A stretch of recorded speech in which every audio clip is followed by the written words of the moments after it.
Good morning everyone. स्वागत है आप लोगों का कक्षा 7 की गणित की कक्षा में। आप लोग आशा है कि बहुत अच्छे से पढ़ाई कर रहे होंगे। इसके पहले हम लोगों ने देखा था वृत्तारेख या पाई चार्ट देखा था कैसे बनाया जाता है। आज हम लोग देखेंगे आंकड़ों की केंद्रीय प्रवृत्ति और प्रकार, जिसको हम लोग कहते हैं मेजर्स ऑफ सेंट्रल टेंडेंसी। ध्यान दीजिएगा, यहां पे आंकड़े क्या होता है। चलिए, सांख्यिकी क्या होता है? Statistics, this is the branch of mathematics which deals with the representation and analysis of the data. किसी भी प्रकार की सूचना को संख्यात्मक रूप में, किसी भी प्रकार की सूचना को, इंफॉर्मेशन को संख्यात्मक रूप में, संख्या के रूप में व्यवस्थित करना, रिप्रेजेंट करना, यही आपका सांख्यिकी है। ठीक। इसके बाद कोई भी आंकड़े आपको मिले, आंकड़े क्या हो सकते हैं कि मान लीजिए कक्षा 7 में छात्रों के द्वारा गणित में प्राप्तांक आंकड़े हैं, है ना। कक्षा 7 के छात्र और छात्राओं की ऊंचाई आंकड़े हैं, है ना। कक्षा 7 के छात्र के कितने भाई बहन हैं, क्या है ये? आंकड़े ही तो है, जानकारियां ही तो हुई आपके कि कितने भाई हैं, कितने बहन हैं। या पूरे विद्यालय में कितने लोग साइकिल से आते हैं, कितने पैदल आते हैं। भाई ये क्या है? किसी भी व्यक्ति के बारे में जानकारियां हैं। हम अगर विद्यालय की बात करें या आपके घर की, लोकेलिटी की, मोहल्ले की बात करें तो वहां पे क्या हो जाएगा? हर एक परिवार में कितने परिवार के सदस्य हैं, है ना। मैं किसकी बात कर रहा हूं? मैं आंकड़ों की। या फिर हर एक परिवार में कितने सदस्य 18 साल से कम है जो विद्यालय जाते हैं पढ़ने या जो विद्यालय नहीं जाते हैं। तो सूचनाएं, आंकड़े आपको या तो विज्ञापन के माध्यम से मिलती हैं या न्यूज़पेपर के माध्यम से मिलती हैं, या आंकड़ों को आप एकत्रित करते हो। उस आंकड़ों को व्यवस्थित करना आरोही क्रम में, अवरोही क्रम में, या फिर किसी भी प्रकार का रिप्रेजेंटेशन प्रदर्शित करना आकृतियों के रूप में, उसे हम कहते हैं स्टैटिस्टिक्स। जैसे हमने देखा था इसके पहले वृत्तारेख, पाई चार्ट, उसमें क्या किया था? जो भी आंकड़े थे उसको हमने एक वृत्त में दिखाया था, है ना। कक्षा 6 में हमने पढ़ा था पिक्टोग्राफ, चित्र के माध्यम से आंकड़े दिखाए थे। इसी आंकड़ों का एनालिसिस करने के लिए, इन्हीं आंकड़ों को रिप्रेजेंट करने के लिए हम लोग यहाँ पे कहते हैं केंद्रीय प्रवृत्ति की माप या मेजर्स ऑफ सेंट्रल टेंडेंसी। इसमें जनरली 3 चीज आती है। एक आपके पास होता है समांतर मध्य, समांतर माध्य, है ना। हाँ, समांतर माध्य, ठीक। इसको हम क्या कहते हैं? मीन। दूसरा होता है माध्यिका, दूसरा होता है माध्य, क्या बोलते हैं? मीडियन। तीसरा होता है बहुलक, क्या होता है? बहुलक। हम अगर कहते हैं कि एग्जाम्पल ले लेते हैं,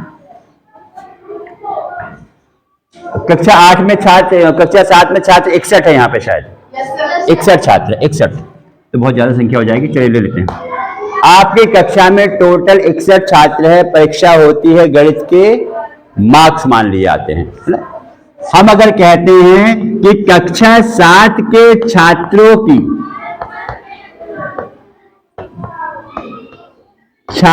की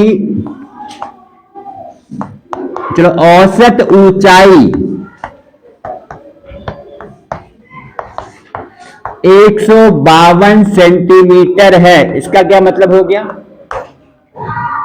औसत ऊंचाई 152 सेंटीमीटर है। इसका मतलब ये बिल्कुल नहीं हुआ है कि सबके पास 152 सेंटीमीटर है ऊंचाई। कुछ बच्चों की ऊंचाई 152 से कम होगी, कुछ बच्चों की ऊंचाई 152 सेंटीमीटर होगी, या कुछ बच्चों की ऊंचाई 152 सेंटीमीटर से ज्यादा होगी। और चलो इसको सरल रूप में कर दिया जाए, मैं यहाँ पे 3 ही बच्चों की बात करता हूं। अभी मैं यहाँ पे 3 छात्रों की बात करता हूं। 3 छात्रों की मैं अगर बात करता हूं तो मान लो यहाँ पे क्या हो गया, एक की ऊंचाई 148 है ना। चलो फिर एक की ऊंचाई मान लो यहाँ पे 154 है और एक की ऊंचाई यहाँ पे 156 है। 148 सेंटीमीटर, 112, फिर यहाँ पे हो जाएगा आपके पास इसको 157 कर देते हैं, 154 और 157 मान लेते हैं, ठीक। अब इसमें हमें निकालना है औसत। औसत में हम लोग क्या करते हैं, सभी पदों का योगफल, सभी पदों का योगफल। तो यहाँ पे अगर मैं कहता हूं 152 सेंटीमीटर है तो कुछ की ऊंचाई 152 से कम है, कुछ की ऊंचाई 152 से ज्यादा है, या आप कह सकते हो अगर एक आध बच्चा और हो गया कि उसकी ऊंचाई 152 से के बराबर भी हो सकती है, ठीक है। अब इसको मैं अगर निकालें, इसका कैसे निकालेंगे ऊंचाई, प्लस 3 करके अपॉन 3 कर देंगे, तीनों को जोड़ के अपॉन 3 कर देंगे, है ना। समांतर मध्य क्या होता है, सभी पदों का योगफल बटे पदों की संख्या। हमने यहाँ पे क्या वर्ड यूज किया है, आंकड़ों की केंद्रीय प्रवृत्ति। मीन्स ये 3 ऐसे हैं आंकड़ों, मेजर्स ऑफ सेंट्रल टेंडेंसी है, समांतर माध्य, माध्यिका, बहुलक। ऐसे ये 3 आंकड़े हैं कि जब आंकड़ों को अवरोही क्रम में या आरोही क्रम में व्यवस्थित कर दिया जाता है तो या तो वो मध्य का पद होता है या मध्य के आसपास वाले जो आंकड़े होते हैं वही समांतर मध्य है, माध्यिका है, बहुलक है। जैसे मैं यहाँ पे बात कर रहा था कि 3 छात्रों की ऊंचाई दी हुई है, 3 छात्रों का हमें काम नहीं क्या करना है, समांतर मध्य निकालना है। इसको आप जोड़ दीजिए, कितना आ जाएगा, 8 4 12 7 19 हो जाएगा, हासिल 2 1 हो जाएगा, 5 5 10 4 14 1 15 हो जाएगा, 15 में 1 जोड़ दोगे यहाँ पे हो जाएगा 4, ठीक। 3 से भाग दो, कितना आ जाएगा, 153 आ गया। यानी 153 सेंटीमीटर इन 3 छात्रों की ऊंचाई की औसत ऊंचाई है। 153 सेंटीमीटर इन 3 छात्रों की औसत ऊंचाई है। मींस यहां पे क्या हो गया, इन तीनों छात्रों की ऊंचाई 153 सेंटीमीटर नहीं है, लेकिन तीनों की औसत ऊंचाई है।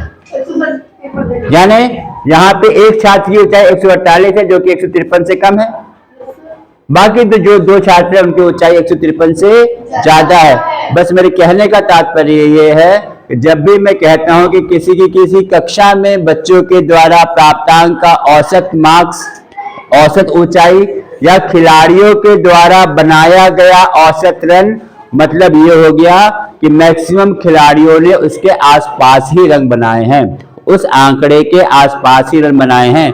यहाँ पे 153 सेंटीमीटर ऊंचाई आने का मतलब ये हो गया कि ज्यादातर बच्चों की, ज्यादातर कक्षा 7 के छात्रों की ऊंचाई 153 सेंटीमीटर के आसपास होगी। इसके अलावा भी कुछ ऐसे बच्चे होंगे जो जिसकी हाइट कम होगी, कुछ ऐसे ही बच्चे जिसकी हाइट ज्यादा होगी। हमने यहाँ पे क्या कहा गया, केंद्रीय प्रवृत्ति। केंद्रीय प्रवृत्ति क्या हो गया, सेंट्रल टेंडेंसी, यानी ऐसे आंकड़े जिसका मान या तो मध्य पद हो या मध्य पद के आसपास कोई आंकड़ा हो, मध्य पद के आसपास कोई आंकड़ा हो। जैसे अब हम यहां बात करें समांतर मध्य की, हम क्योंकि समांतर मध्य आप कक्षा 7 में पढ़ोगे, माध्यिका और बहुलक आप कक्षा 8 में पढ़ोगे। इसका वीडियो कक्षा 8 में आप जाके वीडियो देख सकते हो, अगर देखना चाहो तो। समांतर मध्य आप पढ़ोगे कक्षा 7 में। देखिए हम अगर बात करें इसको हम क्या कहते हैं, समांतर मध्य क्यों,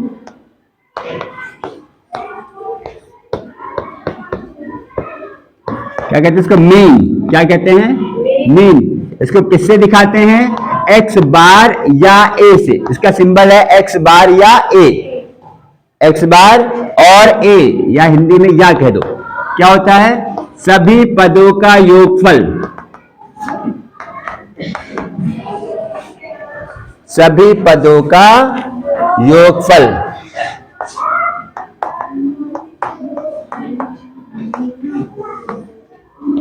बटे पदों की संख्या, पदों की संख्या, जो हमने यहाँ पे भी किया था। 148 था, 154 था, 157 था। 3 बच्चों की ऊंचाई थी, तीनों की ऊंचाई जोड़ दी, क्योंकि 3 बच्चे 3 से उसको भाग कर दिया था। ठीक, इसी तरह से हम कहते हैं, अगर आपके पास अवर्गीकृत आंकड़े हों,